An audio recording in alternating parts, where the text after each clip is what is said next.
something funny down there? A little bit. I see everybody's in a much better mood today. Oh, yes, right. Creole food.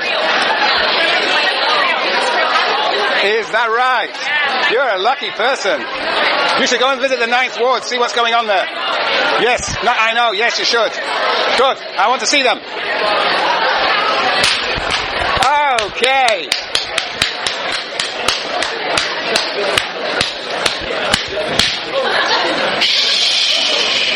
Okay. Well, I'm glad you're in a better mood. I'm sure it must be the sun. Right, yes, right, Rachel. It's always good to be in a good mood when you're going to read Foucault because he's very depressing. Not a laughing matter. Okay. All right. So, you've only got one more midterm and the class is over. Just have a little final and that's it. Isn't that great, Neil? Very good. However, there's a little bit of a hump. After Foucault, there's Weber. You really need stamina. You need to, yes, Simeon's got a smile on his face. He knows what's in store. Yeah. Good. Okay. Any questions about anything?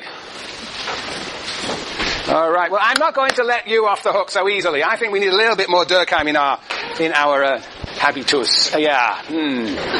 So I'm going to summarize what I think Durkheim is all about. And then we're going to ransack. And I really want to do that within 20-25 minutes. And then we will get into little stories about Michel Foucault. Yeah. Okay. That's the agenda.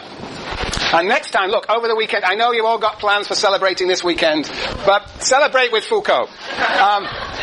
Page 3 to 31 in Discipline and Punish. Study those pages with a view to comparing with Durkheim. My view is that these French theorists, they've all got the same sort of basic categories, and I think that there is a parallel between mechanical solidarity and sovereign power, which we'll talk about later today, and organic solidarity and disciplinary power. Think about the ways in which Foucault talks about punishment and how punishment has changed over time. Think about it in comparison with Durkheim.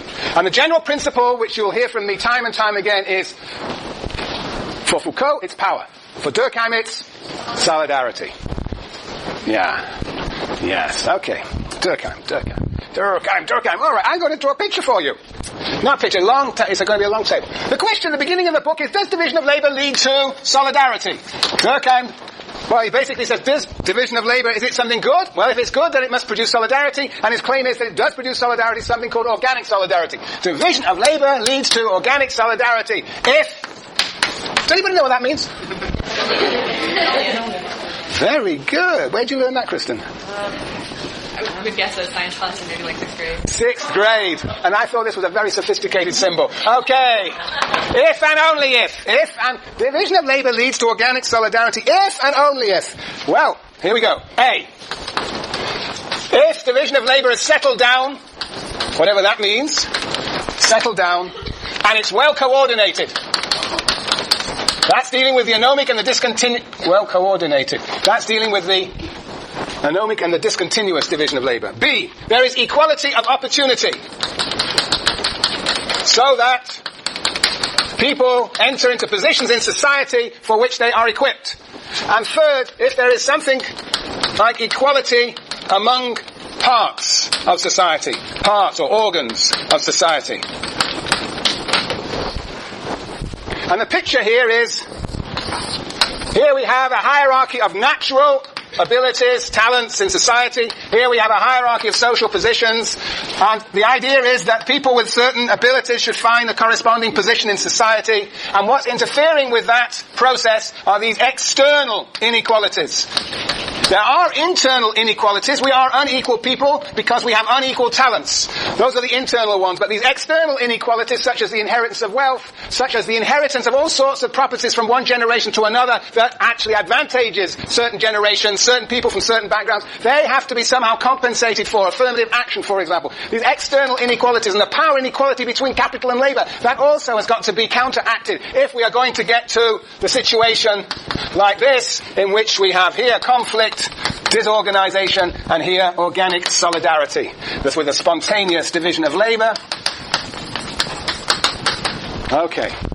Division of labor leads to organic solidarity under these conditions, when these external inequalities will disappear, wither away, and give rise to a situation of meritocracy in which talents map onto positions and you get corresponding rewards. That happens if and only if I've got another 3 conditions.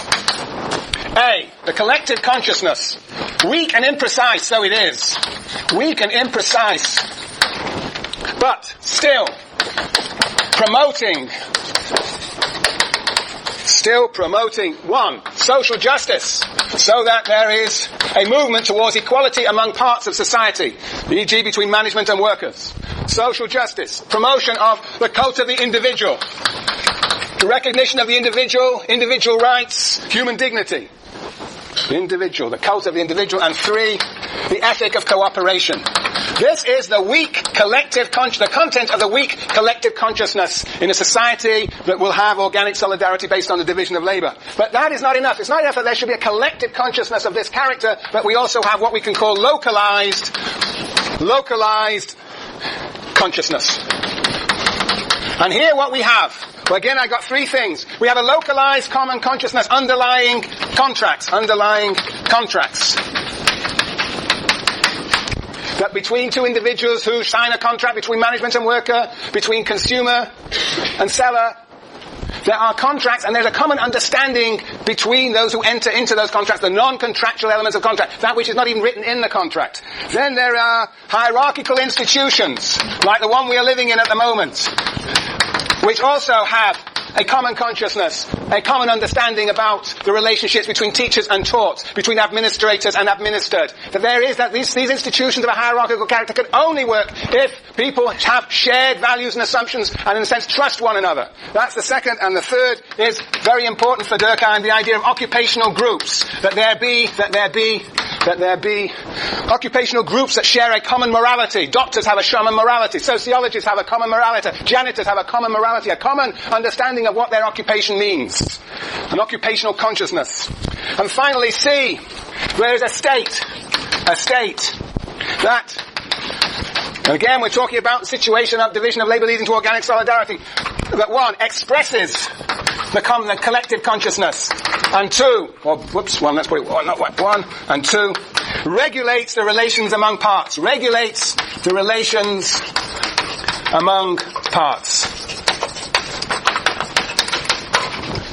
And the picture I want to draw here is, we have a collective consciousness with these characteristics, and then we have these localized consciousnesses, whether they're occupational groups or whether they underpin institutions or underlie contracts. So that these localized consciousnesses all, in a sense, share something, namely the collective consciousness. And in the middle here, we're going to put the state, that in a sense both expresses the collective consciousness and regulates the relations among the parts.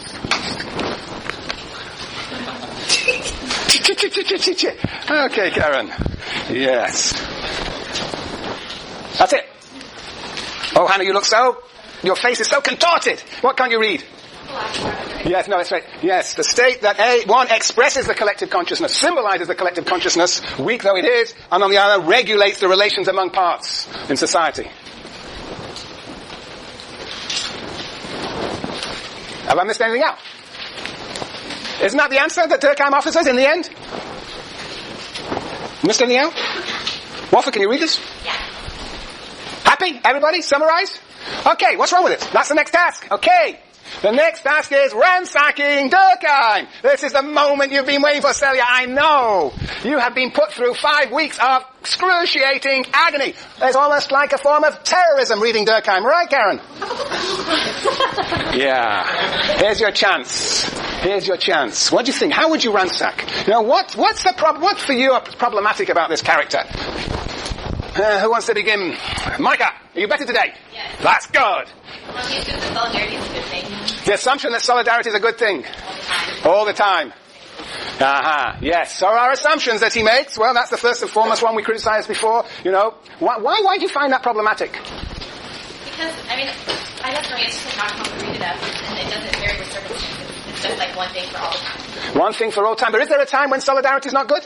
Well, I guess the example that's usually classic for is Marx would say that solidarity between capitalist and worker is not good. Yes. Well, of course, the question is whether Marx would say whether you could ever have solidarity between workers and capitalists. Yes, that's right. It's not necessarily good. Good. Okay, that's a good beginning. Yes, Mari. Along the lines of that, he criticized Marx for taking a moral empiricism, that he got personal to it, but then he does the same with solidarity. He doesn't what? He does the same thing with Solidarity. Okay, he accuses others of having a moral stance, of inventing these visions and utopias, and yet he seems to sort of do something similar. How else does he criticize Marx, or it seems criticize Marx at the beginning of the book? Do you remember? Not only does Marx have a moral stance that underpins his analysis, but he doesn't have a historical. Yeah, he doesn't have historical analysis, he doesn't have a scientific analysis. Now you've read the book, the question is this. Did Durkheim appeal to empirical data to justify his position? That's an interesting question, huh? Well, we didn't read the empirical parts of this book where he talks about the increase of restitutive law, but you're lucky. But believe me, it's less than convincing. How is he going to figure out, how is he going to count the laws for the last 3 centuries? I mean, it's going to be tricky stuff. So, I mean, the question is whether Durkheim, for all his claims, whether he himself is as scientific as he claims to be, and perhaps in the end, dare I say this, Marx is perhaps even a bit more scientific, and he's got a real theory of what? Marx has got a theory of what? Capitalism? What about capitalism? Class struggle, and what else has he got? Theory of class struggle? As class struggle intensifies, what else intensifies? What else intensifies? Hands up. What else intensifies? There's polarization, there's class struggle, but what? Yes, Alex? No. Crises. Remember, crises about production intensify at the same time as class struggle. That's his theory of the transition from capitalism to communism. It's a theory. It's actually a theory. You can see the mechanisms. There's not much of a theory of how the abnormal form goes to the normal form here. So Marx actually has a theory. The only problem is that it's wrong. That's not a problem, though. The best science is wrong. I mean, the worst science is the science that doesn't predict anything. That doesn't make any claims. You can't falsify. So I think the problem, Durkheim, it doesn't really tell us how the abnormal form is going to turn into the normal, how the external, except, what is the answer? What is the answer that Durkheim offers us? How does the abnormal go to the normal? Jane? Yeah, one thing is just to wait, but what else? How do you get rid of these external inequalities? What's Durkheim saying? Yes, Sienna? Yeah, well, yes, there is an expanded government, there's regulation, but no, there's something more deep, because the change, yes, Neil? The common consciousness is going to change. There's something about but why is the common consciousness going to change? And where does the common consciousness come from? Where it comes from? Dr. Levian said, were you listening? It comes from? From us, the sociologists. That's probably the best he's got. We're part and parcel of the forging of this new morality. But that's the best he's got, that this common consciousness is going to advance. It's naturally, empirically, not such a stupid idea, but it's clearly not got a theory here of why it advances. Yes, very good. Aaron? Well, there's a problem between his so-called methodology and this issue of common consciousness, because he argues that his methodology is through methodological comparison, but the comparisons that largely function in the text are not between necessarily historical context, but between social function as opposed to biological one. So, for example, you don't even get a question about the biological methodology of it. Don't Get a question, right? Durkheim assumes that the biological methodology of the division of labor goes to the same degree. And then it gets so crazy as there's this biological metaphor war between he and Spencer on page 164. And then finally, Durkheim, his analysis is so strange that when he argues about punishment, he talks about one organism being a human being, and whether or not that one cell being a human being, and whether or not that one cell actually matters to society, which is crazy considering that ultimately. Wow, you're really getting off on Durkheim here. Durkheim is LSD for Aaron. Ah, yes. Oh, yeah. I'm just going to go along with your biological critique here. Let me just, perhaps not exactly what you had intended, but look at this. This is amazing. This is one of the more amazing things and fascinating things about Durkheim. Natural abilities, social functions, or the division of labor, and reward. Everywhere he has hierarchies, right? Everywhere he has hierarchies. And the assumption is that this hierarchy looks like this one. Because the assumption is, under equal external conditions, there will be a nice mapping. Right? And as we said before, what's problematic about this is that this hierarchy may not look like this one. The question is, now, you see, when you come across a contradiction or a paradox, you've got to start and see if we can resolve it. So we're going to figure out how to resolve it. How would Durkheim resolve this? Suppose the situation looks like this. Then, no matter whether the external conditions are equal or not, we're going to have some people that are going to be entering into positions for which they are not equipped. People who are skilled are entering into unskilled positions. And that's going to lead to the forced division of labor and conflict. So would you just say increased specialization of division of labor creating the Right. If you look at page 211, I think it's the one place in the text where he says this. Very good, Neil. See, you're rewriting Durkheim. Very good. Yes, the point is that if it looks like this, then there will be some competition and struggle, and what will happen is that they will change the division of labor. There will be struggle that would lead to the change. So what is given, one way out of this problem is to say that this is given, or these are given, and therefore